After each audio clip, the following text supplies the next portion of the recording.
Okay, folks, so we're just about done cutting this rotor. Total elapsed time, somewhere between 4 and 5 minutes. Any second here, these cutters are going to run off the edge, and it'll get quiet.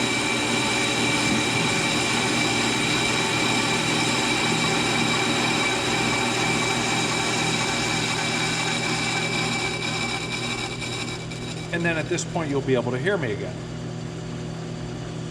So now we've got our cut complete. We're going to go ahead and we're going to move the cutter head assembly away.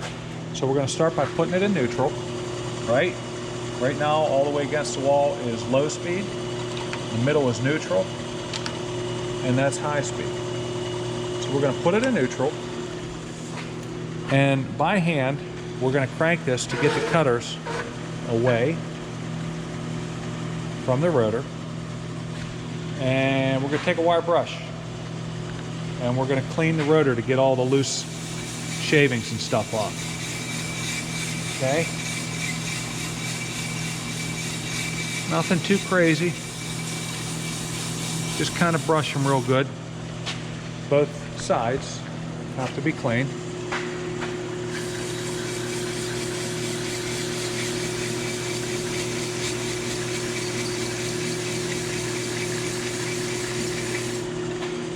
And that is it. We shut down. Now we can take a look at our end result. And what we have is a nice, even, smooth, perfectly parallel surface between this side and this side. No more pulsating brake pedal,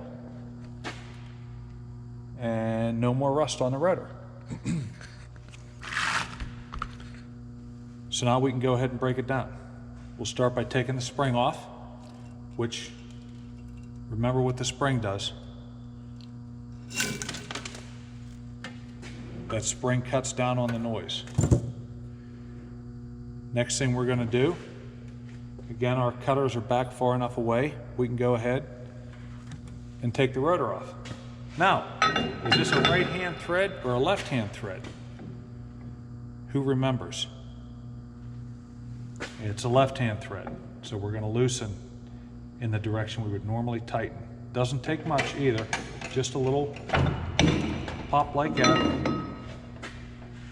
and it is loose.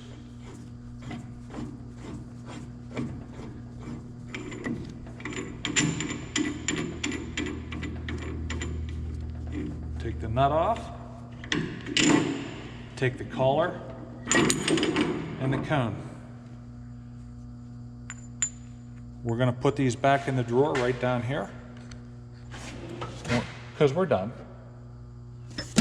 They all go down in here, as well as the spring, various other cones and other devices. And we're going to remove our rotor.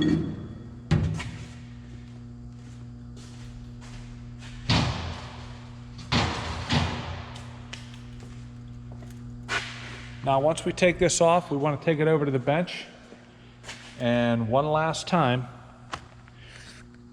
we're going to take our micrometer and we're going to measure, making certain that we have not gone below the minimum allowable thickness. As long as we have not gone down to that minimum allowable thickness, this rotor is good to go, ready to put back on the car.